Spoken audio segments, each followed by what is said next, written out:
He was a self-made millionaire, a titan of industry with the world at his feet. Nathaniel Blackwood, CEO of Blackwood Dynamics, commanded respect in every room he entered.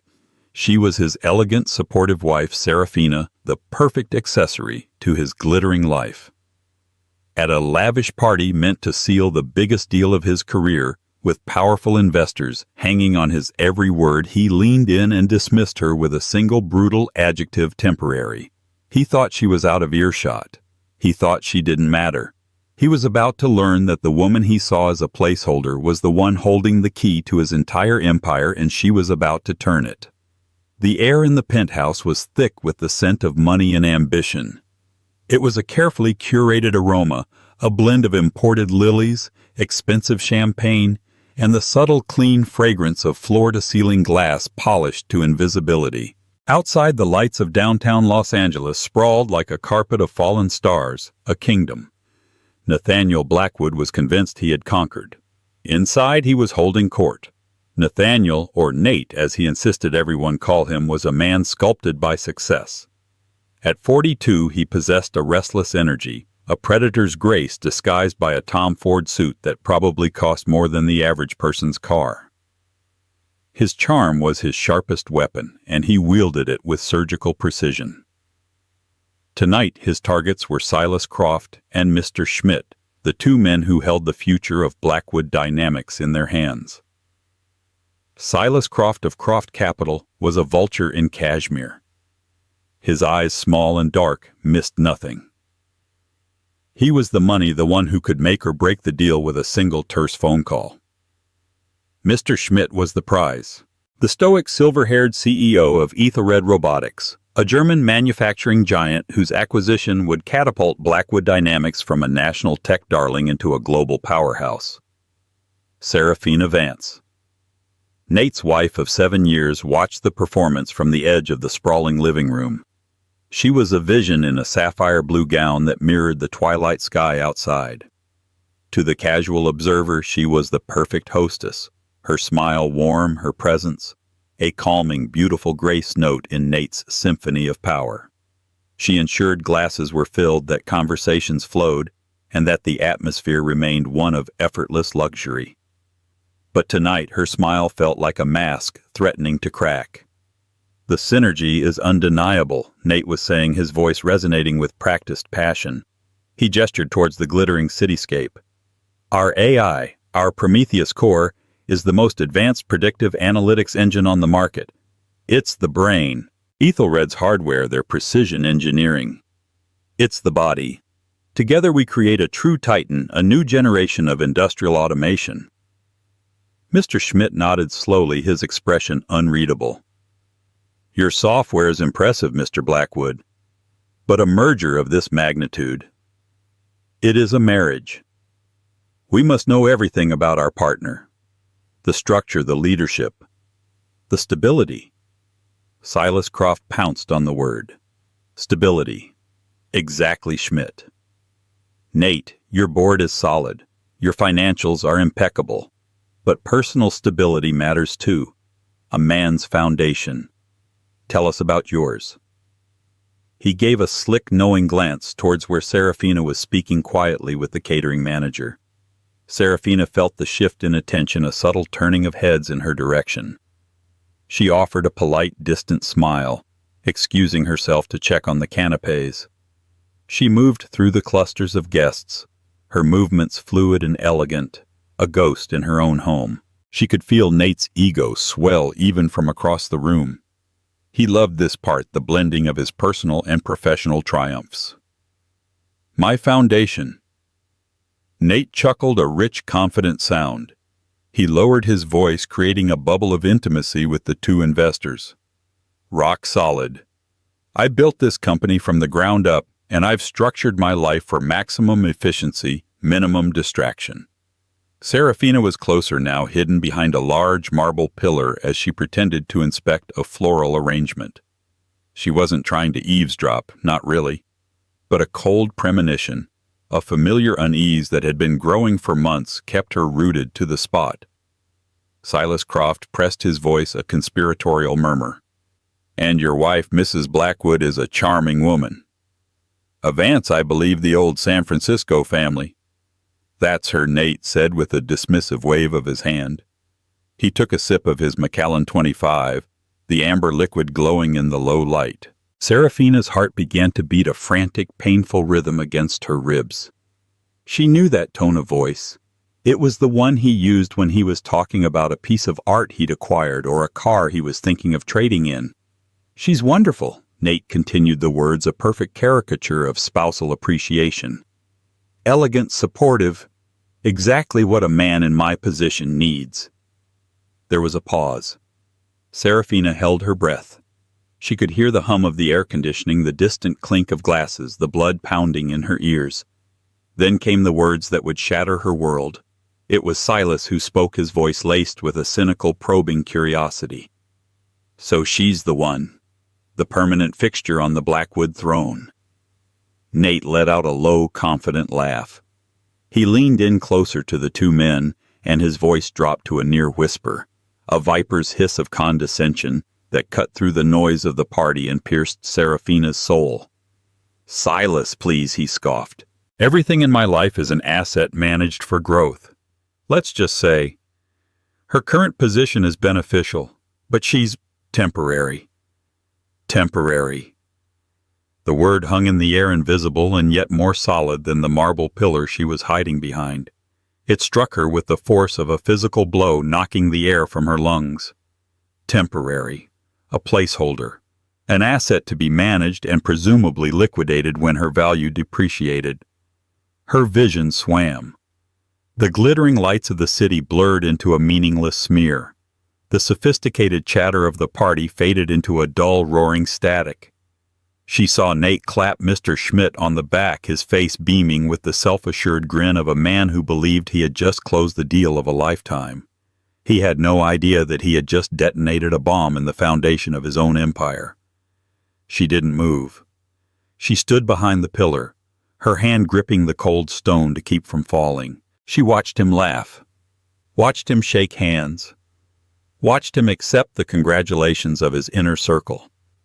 He was celebrating a future he had just set on fire. For 7 years, she had been his partner. In the beginning, she was more than that. She was his confidant, his inspiration, his secret weapon. She had believed in him when he was nothing more than a brilliant, ambitious coder with a dream. And now, in front of the men he so desperately wanted to impress, he had reduced her and everything she had given him to a single throwaway word. Temporary. A cold, terrifying clarity washed over her, extinguishing the initial shock and pain. It was the kind of clarity that comes after a devastating storm when the world is washed clean and you can see the ruins for what they are. He didn't see a wife. He saw a line item on a balance sheet. Slowly, deliberately, she straightened her back. She smoothed down the front of her sapphire gown, the fabric cool against her trembling hands. She lifted her chin. The mask of the perfect hostess slipped back into place. But this time, it was different. It was no longer a fragile facade. It was armor. She walked out from behind the pillar and moved towards the terrace doors, her steps measured and silent. She needed air. She needed to think. Nate caught her eye from across the room and gave her a beaming, oblivious smile, raising his glass in a toast. A toast to their future. His future. She didn't smile back. She simply held his gaze for a long, unblinking moment, and then she turned and stepped out into the cold night air. The merger was everything to him. His legacy. His magnum opus. He had called her temporary. He was about to find out just how permanent the consequences would be. The penthouse felt like a tomb after the last guest departed. The silence was heavier than the earlier noise, punctuated only by the clinking of glasses as the catering staff cleared away the remnants of Nate's triumph. Serafina had gone through the motions of saying goodbye. Her smile fixed her voice, a perfect melodic echo of a woman who didn't have a care in the world. She had kissed Nate's cheek, murmured how proud she was, and retreated to their master suite. Nate, high on adrenaline and expensive scotch, didn't notice the Arctic chill in her touch. He was on the phone, pacing the living room, laughing with his lawyer, replaying the highlights of the evening. "It's in the bag," Robert Schmidt was practically eating out of my hand. "And Croft. He sees the numbers. He knows this is a unicorn." Serafina closed the heavy oak door of the bedroom, shutting out the sound of his voice. She walked past their king-sized bed, a vast impersonal expanse of white linen, and into her dressing room. It was a space Nate had designed for her, a walk-in closet the size of a small apartment, lined with glass-fronted wardrobes and backlit shelves, displaying shoes and handbags like museum artifacts. He called it her sanctuary. Tonight it felt like a cage, a beautifully appointed display case for his most prized possession. She slid the sapphire gown from her shoulders, letting it pool at her feet like spilled ink. Staring at her reflection in the floor-to-ceiling mirror, she no longer saw the elegant wife of a millionaire. She saw a fool, a woman who had willingly placed her brilliance, her very identity, into the hands of a man who saw her as a depreciating asset. Temporary. The word echoed in the silent, opulent room. For 7 years she had played the part. After the chaos of her early 20s, the burnout from a tech world that had tried to consume her, Nate's vision and ambition had seemed like a safe harbor. He would be the face, the front man. She could be the quiet partner, the unseen architect. It was a deal she had made with herself, a compromise born of exhaustion and a desperate need for a different kind of life. A life he had promised to build with her. Her gaze drifted to a locked, unassuming rosewood box on her vanity. It looked like a simple jewelry box, but it held no diamonds or pearls. It held her past and now her future. Inside was a single encrypted hard drive and a set of original patent documents held not in her name or Nate's, but within a tightly controlled legal entity she had established long ago, the Vance Heritage Trust. The trust was her legacy, created by her grandfather, a shrewd and cautious man who believed in protecting one's creations above all else. Before she had ever met Nate Serafina, Vance had been a prodigy, a coder who had designed the foundational algorithm for a revolutionary AI. She called it Prometheus Core. It was her genius, her brainchild, but she had been young, overwhelmed by the rapacious Silicon Valley culture, and reeling from the sudden death of her parents in a plane crash. Nate had entered her life like a whirlwind. He saw the genius in her code, but more than that, he saw a path to power. He was the charismatic salesman she wasn't. He could sell the vision, charm the investors, build the empire. She, in her grief and burnout, had agreed. She would give him the engine, and he would build the car around it. The key agreement, signed on a drizzly afternoon in a lawyer's office in San Francisco, was clear. The intellectual property for the Prometheus Core would be licensed exclusively to Blackwood Dynamics. The ownership, however, the fundamental patent, would remain the sole asset of the Vance Heritage Trust.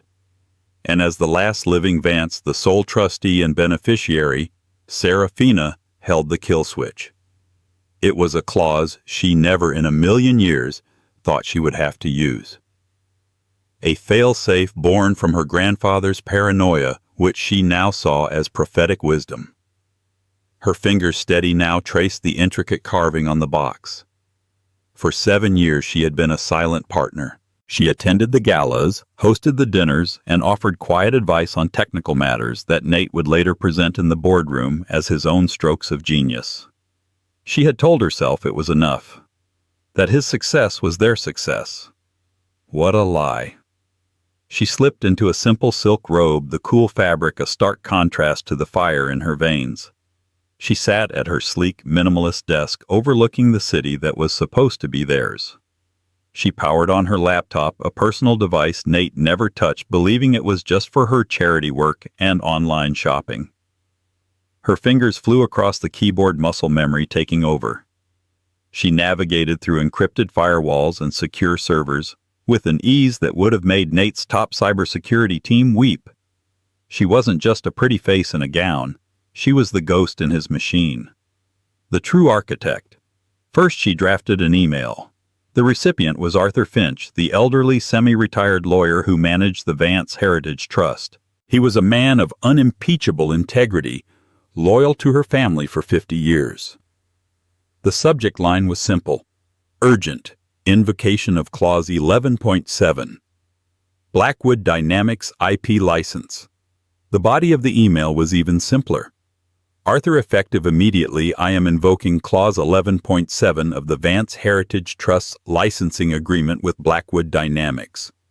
As per the terms of the agreement, all rights and permissions for the use of patent US 9875302 Prometheus Core are hereby suspended pending a full review by the trustee. Please notify Nathaniel Blackwood and the board of Blackwood Dynamics at 8:00 a.m. PST. The merger with Ethelred Robotics cannot proceed without the unencumbered rights to this intellectual property. This action is non-negotiable and final. Regards, Serafina Vance, Trustee. The Vance Heritage Trust. She read it over once-twice. There was no emotion in the words, only cold legal precision. It was a declaration of war written on the letterhead of their shared life. Before she could second-guess herself, she hit send. The email disappeared into the digital ether, a silent torpedo heading straight for the hull of Nate's magnificent flagship. Then she opened another window, a secure communication channel to a man in Germany, a man whose number she had acquired weeks ago, acting on a gut feeling, a premonition that Nate's ambition was eclipsing his loyalty. It was the direct private line for Mr. Schmidt of Ethelred Robotics. She had obtained it through a contact from her old life, a fellow programmer who now worked in corporate intelligence. Her message to him was different, more personal. Mr. Schmidt, I am Serafina Vance. You met me tonight. I am also the sole owner of the core IP upon which Blackwood Dynamics is built. I have just suspended the company's license to that IP. I believe in the synergy between our technologies, but I do not believe in the current leadership of Blackwood Dynamics. The foundation is not stable. The merger you are considering is built on a lie. Before you sign anything, I suggest you demand a full, transparent audit of the company's intellectual property rights. You will find they no longer hold them. I am open to a future conversation about a partnership built on integrity. She sent the second message. 2 torpedoes in the water. She leaned back in her chair, the adrenaline slowly giving way to a profound, bone-deep exhaustion. But beneath the exhaustion was something else, something that had been dormant for 7 years. A sense of power, a sense of self. She looked at her reflection in the darkened screen of the laptop. The face looking back was no longer a fool. It was the face of Serafina Vance, trustee and creator. Nate stumbled into the bedroom close to 2 a.m. flush with victory. He saw her sitting at her desk and frowned. Sarah, what are you still doing up? Couldn't sleep. Too excited. He started unbuttoning his shirt, tossing it onto a chair. God, what a night. We're going to be legends, sweetheart. Legends. She turned slowly in her chair to face him. Her expression was calm, her eyes clear. There was no anger, no tears, just a quiet, unnerving stillness. I'm sure you will be, she said, her voice even. You should get some sleep, Nate. You have a very big day tomorrow. He grinned, mistaking her calm for admiration. Damn right I do. The biggest. He collapsed into bed, asleep within minutes, snoring softly, dreaming the triumphant dreams of a king. Serafina stayed at her desk, watching the city lights begin to fade as the first hint of dawn approached. He was right. It was going to be the biggest day of his life. He just had no idea why. Nathaniel Blackwood woke up at 6:30 a.m. feeling like a Roman emperor. The sun was just beginning to cast golden spears of light across the city, and to Nate it felt like the world was laying itself at his feet. He stretched, a satisfied groan escaping his lips. Beside him, Serafina's side of the bed was empty and perfectly made. He figured she was already up, probably arranging for his favorite coffee to be brewed, the perfect silent partner to his roaring success. He showered, blasting opera music, and selected his most formidable suit, a charcoal gray Brioni that screamed power. Today was the formal signing. Schmidt and his team were meeting them at the Blackwood Dynamics headquarters at 9 a.m. A press conference was scheduled for noon. By lunchtime, he would be the new king of global automation. He strode into the kitchen expecting the smell of coffee. Instead, he found the room empty. No Serafina, no coffee, just an unnerving silence. A flicker of irritation passed through him. Where was she? Didn't she understand the importance of today? His phone buzzed.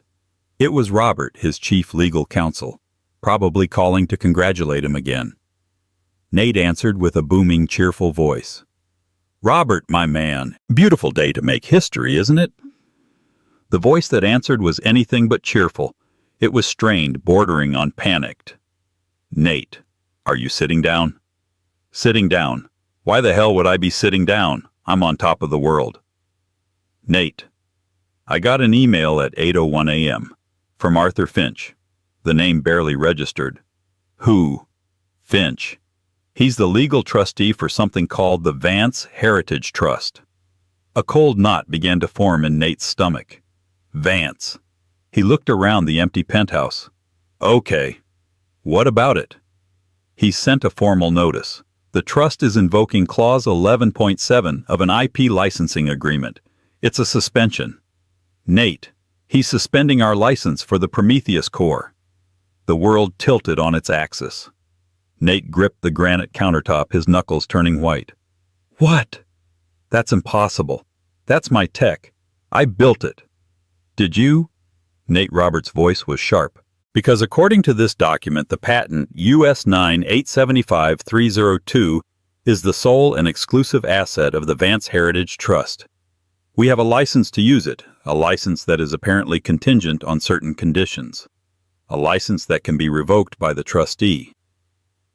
Who the hell is the trustee? Nate roared, his voice echoing in the silent kitchen. There was a pause on the other end of the line. When Robert spoke again, his voice was quiet, funereal. It's Serafina Nate. The sole trustee is Serafina Vance. The phone slipped from Nate's hand and clattered onto the marble floor.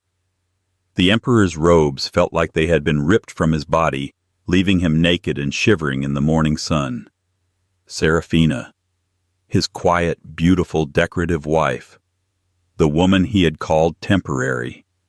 He stumbled through the penthouse, his heart hammering against his ribs. He flung open the door to her dressing room. Empty. Her office. Empty. Her car was gone from the garage. Panic gave way to a towering, blinding rage. This was a trick, a pathetic, desperate play for attention. He snatched his phone from the floor and dialed her number. It went straight to voicemail. He dialed again. Voicemail. Just then his phone rang again. It was the private number for Mr. Schmidt. Nate's blood ran cold. He took a deep breath, trying to compose himself, and answered, Mr. Schmidt. Good morning. Looking forward to seeing you at 9. The German's voice was ice. Mr. Blackwood, I am afraid we will be postponing today's meeting. Indefinitely. Postponing? What, no. We can't, the press is. I received a rather illuminating communication late last night. Schmidt cut in his tone, leaving no room for argument. It would seem the primary asset we are seeking to acquire is not in fact owned by your company. Ethelred Robotics does not engage in business with partners whose foundations are, as you say, unstable. We are returning to Berlin on the midday flight. Do not contact us again until you have resolved your internal ownership disputes. Auf Wiedersehen. The line went dead. For a full minute, Nate stood frozen, the silence of the penthouse pressing in on him. It was all falling apart. The deal of a lifetime, his legacy, his ascension to the global stage. Gone. Unraveling in a matter of hours. And at the center of it all was Serafina. He finally got a text message from her. It wasn't an apology or an explanation. It was an address. A coffee shop in a quiet, leafy neighborhood halfway across town. And a time 10:00 a.m. Nate drove like a madman, his fury a physical presence in the car beside him. He screeched to a halt outside the quaint little cafe, a place so far removed from his world of glass towers and power lunches that it felt like a foreign country. He saw her through the window. She was sitting at a small table nursing a cup of tea. She wasn't dressed in her usual designer attire. She wore simple dark jeans, a soft cashmere sweater, and her hair was pulled back in a simple ponytail. She looked younger, more relaxed, and more formidable than he had ever seen her. He stormed in, the bell on the door jangling violently. He strode to her table and slammed his hands down on it, making the teacup rattle in its saucer. "What the hell do you think you're doing?" He hissed, his voice low and venomous. Serafina didn't even flinch. She took a slow, deliberate sip of her tea before meeting his gaze. Her eyes were not the soft, adoring pools he was used to. They were chips of glacial ice. "I'm protecting my assets," she said calmly. "Your assets. Prometheus is mine. My concept, my work, my company." She let out a small, humorless laugh. "Your concept, Nate, really. You were a moderately talented app developer with a flair for marketing. I was the one who wrote the foundational code for a true AI in my parents' garage when I was 21. I was the one who created the architecture, the learning algorithms, the very soul of the machine you've been passing off as your own." He stared at her, speechless. She had never spoken of it like this, never asserted her role so forcefully. "That was our secret," he finally managed, his voice dropping. "Our story." "No," she corrected him, her voice cutting. "It was my story which I allowed you to tell as your own. I did that out of love, Nate, and out of exhaustion. I trusted you to honor the partnership. I gave you the world, and in return, you stood in our home and told your investors that I was temporary." He had the grace to look away, a flicker of shame crossing his features before the anger returned. "It was just words. Locker room talk to close a deal. It didn't mean anything. It meant everything," she said, her voice still quiet but now resonating with immense power. "It meant you see me as disposable, an accessory you can trade in for a newer model when it suits you. It meant you have forgotten who I am and what I gave you, so I decided it was time to remind you." He sank into the chair opposite her, the fight draining out of him, replaced by a dawning, horrifying understanding. "Sarah, please. You can't do this. The merger, it's everything. It's my life's work. It was supposed to be our life's work," she replied. "And you're right, I can't let it be destroyed. The technology is too important, but it will not move forward with you at the helm, not alone." "What do you want?" he asked, his voice barely a whisper. "A bigger divorce settlement? Is that what this is? Money?" She looked at him with something akin to pity. "You still don't get it, do you? You think this is about money? This has never been about money. I have the Vance family money, Nate. I never needed yours. This is about respect. It's about legacy. My legacy." She leaned forward, her eyes locking onto his. "I don't want a divorce, Nate. I want a reckoning. The merger with Ethelred isn't dead.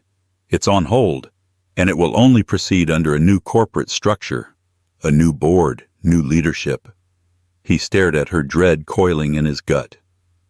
"What are you saying I'm saying?" she said, placing her empty teacup gently on its saucer, "that Blackwood Dynamics is about to get a new chief technology officer, and a new majority shareholder. Me." He looked at the woman across the table, his quiet, unassuming wife, and for the first time he didn't see an accessory. He saw the person who had been in control all along, the queen who had just checkmated the king. To understand the steel in Serafina's spine, you had to go back 10 years to a cluttered garage in Palo Alto that smelled of soldering fumes, old books, and nascent genius. Long before she was Mrs. Blackwood, Serafina Vance was simply Sarah, a 22-year-old prodigy, haunted by grief and blessed with a singular, beautiful mind. Her parents, both renowned astrophysicists at Stanford, had been her universe. They had filled her childhood with conversations about neural networks and cosmic background radiation, teaching her to see the world not as a series of objects, but as a series of interconnected systems. When their private plane went down in a sudden storm over the Sierra Nevadas, Serafina's universe collapsed. She dropped out of her PhD program at Caltech and retreated to the family home, a ghost rattling around in a house full of memories. Her only solace was the garage, her father's old workshop. There, surrounded by his tools and schematics, she began to build. Not a machine, but a mind. She was chasing a dream she'd once discussed with her mother, a true artificial intelligence that didn't just compute, but could predict, learn, and adapt based on incomplete data sets. An AI that could see patterns the way her parents had seen them in the stars. She poured her grief, her intellect, and her inheritance into the project. For 2 years, she barely saw the sun. She lived on coffee and takeout, her world shrinking to the glowing green text on her monitors. She called it the Prometheus Core, for it was a stolen fire, a spark of consciousness she was coaxing into existence. And she did it. The code was elegant, revolutionary, and utterly her own. It was also terrifying. She had created something more powerful than she had ever imagined, and she had no idea what to do with it. The tech world she'd briefly touched in college was a shark tank full of venture capitalists who would carve up her creation, patent troll it, and turn her beautiful predictive engine into a tool for selling banner ads or high-frequency trading. She was a creator, not a capitalist. That's when she met Nathaniel Blackwood. He was a friend of a friend, a charming, ferociously ambitious software salesman with a dazzling smile and a hunger that matched her intellect. He wasn't a coder on her level, not even close, but he understood the implications of what she had built. When she, in a moment of rare vulnerability, showed him the Prometheus Core, his eyes lit up with a messianic fire. "Sarah, this isn't just a program," he had said, his voice thrumming with excitement. "This is the future. This can change everything. Manufacturing, logistics, medicine. God, this is the key to the kingdom." He saw its potential, but more than that, he saw her. He listened for hours as she explained the complex fractal mathematics, his attention never wavering. He didn't just see a product. He seemed to see the soul she had poured into it. He made her feel seen for the first time since her parents' death. They fell in love quickly, a whirlwind romance between two complementary forces. She was the brilliant, introspective architect. He was the charismatic, visionary builder. He dreamed of empires. She had already built the engine to power them. "Let me be your shield," he'd proposed to her one evening, sitting on the floor of the same garage where Prometheus was born.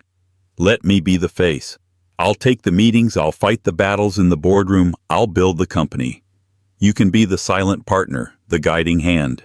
We'll build it together, Sarah. Our legacy." It was the perfect solution.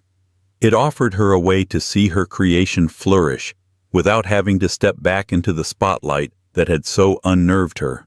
She could have the life she craved, one of quiet intellectual pursuit, of partnership, of love, while he navigated the messy, aggressive world of business. She agreed. On the advice of Arthur Finch, her family's ancient and wise lawyer, she didn't sell or assign the patent. Vance never gives away the source code, he had warned. Instead, she placed the patent for the Prometheus Core into the Vance Heritage Trust and had the trust issue an exclusive indefinite license to Nate's new startup, Blackwood Dynamics. The kill switch. Clause 11.7 was Arthur's idea. "A prenuptial for your intellectual property, my dear," he'd called it. "You hope you never need it, but you'll sleep better knowing it's there." For the first few years it was perfect. Nate was true to his word. They were a team. He would come home from investor meetings, his mind buzzing, and they would stay up late, whiteboarding ideas, refining strategies. She was his secret weapon, feeding him technical insights and product roadmaps that he would flawlessly execute. He gave her all the credit in private, calling her his genius, his queen. But success changed him. Slowly, subtly, the lines began to blur in his mind. Our legacy became my legacy. Our company became my company. The late-night whiteboarding sessions were replaced by late-night networking dinners, where her presence was decorative rather than collaborative. He started presenting her ideas as his own, not just to the public, but to himself. He began to believe his own marketing. She saw the change and it hurt. But she told herself it was the price of the life she had chosen. She had her beautiful home, her charities, the quiet life she'd wanted. She had Nate's love, or so she thought. She chose to ignore the growing distance, the way his eyes would glaze over when she tried to discuss the technical nuances of the core. She convinced herself that the man she had fallen in love with was still there, buried beneath the layers of arrogance and ambition. The final fatal blow wasn't a single act of infidelity or a huge fight. It was the slow creeping disrespect, the casual dismissiveness that culminated in that one devastating word: temporary. Sitting in that coffee shop watching the panic and disbelief dawn on Nate's face, Serafina wasn't just acting on the betrayal of the previous night. She was acting on the accumulated pain of 1,000 tiny betrayals of years spent watching the man she loved slowly erase her from their own story. She had been the ghost in the machine for 7 years. Now it was time for the ghost to take control. She wasn't destroying Blackwood Dynamics. She was saving it from the man it had created. She was reclaiming her garage, her code, and her name. The quiet, grieving girl was gone. Serafina Vance, the creator of the Prometheus core, was back. And this time, she would not be silent. The fallout from Serafina's gambit was swift and brutal. The news that the Ethelred merger had been scuttled sent Blackwood Dynamics' stock into a nosedive. The financial press, which had been preparing Nate's coronation story, quickly pivoted to gleeful obituaries speculating wildly about the internal turmoil and the mysterious IP dispute. Nate was besieged. His phone rang incessantly with calls from furious board members, panicked executives, and the vulture himself, Silas Croft. Nate locked himself in the penthouse, a king in a glass castle under siege. He tried everything. He called Serafina 100 times, leaving a string of messages that veered wildly from desperate pleading apologies to furious threatening tirades. She didn't answer. She had checked into a quiet hotel under her maiden name, cutting off all contact. Her lawyer, Arthur Finch, became an impenetrable wall. His response to Nate's frantic legal team was always the same. Mrs. Vance's position is unchanged. All communications will go through me. A formal proposal for the restructuring of Blackwood Dynamics will be presented in due course. Restructuring. The word chilled Nate to the bone. 2 weeks after the disastrous party, the proposal arrived. It was delivered by courier to every member of the Blackwood Dynamics board. An emergency board meeting was called, not by Nate the chairman and CEO, but at the request of the Vance Heritage Trust, which as the owner of the company's core technology had the legal standing to do so. The meeting was held in the main boardroom on the 50th floor of Blackwood Tower. It was a room that had always been Nate's cathedral of power. The long polished mahogany table, the panoramic views, the imposing chair at its head, it was all designed to project his authority. Today he felt like a prisoner in his own court. The board members, a collection of grim-faced men and women who had once worshipped him, now looked at him with a mixture of anger and fear. Their personal fortunes were tied to the company's stock, and they were hemorrhaging money. At the far end of the table sat Arthur Finch, a calm, stoic presence. And then, precisely at 9 a.m., the boardroom doors opened. Serafina entered. She was not the woman they remembered from galas and holiday parties. Gone were the flowing gowns and soft smiles. She wore a tailored dark gray power suit, her hair pulled back in a severe, elegant chignon. She carried a leather portfolio and moved with a quiet confidence that commanded the room's absolute attention. She didn't look at Nate. Her focus was on the board. She took a seat opposite him next to Arthur Finch, a space that had been deliberately left vacant. It was a seat of power directly in the sightline of every board member. The symbolism was lost on no one. Nate, as chairman, had to open the meeting. His voice was hoarse. This meeting has been called to discuss the current intellectual property crisis. Before he could continue, Serafina spoke. Her voice was cool, clear, and carried to every corner of the room. Thank you, Nathaniel. Let's not call it a crisis. Let's call it a correction. She stood up and moved to the head of the room, taking control of the presentation screen. A single slide appeared. It was the logo for the Vance Heritage Trust. For the past 7 years, she began her eyes sweeping across the stunned faces of the board. Blackwood Dynamics has operated under the illusion that it owned its core technology. It did not. It has been a licensee. The creator and owner of the Prometheus core. The engine that drives every single dollar of this company's revenue is me. She clicked to the next slide. It showed a snippet of the original handwritten code from her garage, dated 10 years prior. Nathaniel Blackwood is a brilliant salesman. She continued, a faint metallic edge to her voice. He sold you a vision, and he did an excellent job of building the vessel. But he forgot that he doesn't own the engine. The license for that engine has been suspended due to a fundamental breach of the good faith partnership that underpinned the original agreement. A board member, a gruff former general named Peterson, finally found his voice. A breach. What breach? This is a personal dispute. You're holding this company hostage over a lover's quarrel. Serafina turned her gaze on him. It was utterly devoid of emotion. General Peterson, when the CEO of a multi-billion-dollar corporation refers to the owner of his company's core technology as temporary, in front of key investors, it is not a lover's quarrel. It is a catastrophic failure of judgment that reveals a profound instability in leadership. It jeopardizes the future of the entire enterprise. Mr. Schmidt of Ethelred Robotics certainly thought so. He fled because he saw a leader who was reckless, arrogant, and dishonest about the very foundation of his company. She let that sink in. The room was silent. Nate felt the blood drain from his face. She was using his own words, his own actions, to systematically dismantle him in front of his own people. "But I am not here to destroy Blackwood Dynamics," she said, her tone shifting from prosecutorial to constructive. "I am here to save it, and to restore its integrity. The merger with Ethelred is still possible. In fact, I have been in preliminary communication with Mr. Schmidt." That sent a shockwave through the room. Murmurs erupted. Nate stared at her aghast. She had gone behind his back and contacted Schmidt. "He is willing to reopen negotiations," Serafina stated, under a new leadership structure. She clicked to the final slide. It contained a list of demands that were in fact non-negotiable terms. 1. Reconstitution of the board.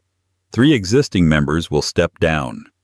New seats will be created for Arthur Finch and a 3rd independent technology expert of my choosing. 2. Creation of a new C-suite position, Chief Technology Officer.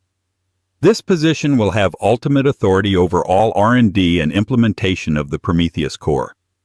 I will be assuming this role. 3. Transfer of equity.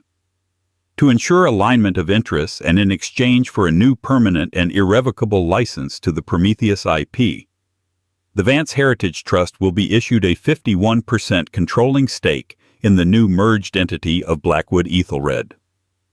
4. CEO position. Nathaniel Blackwood will remain as CEO for now. His role will be focused on sales, marketing, and public relations, his true strengths.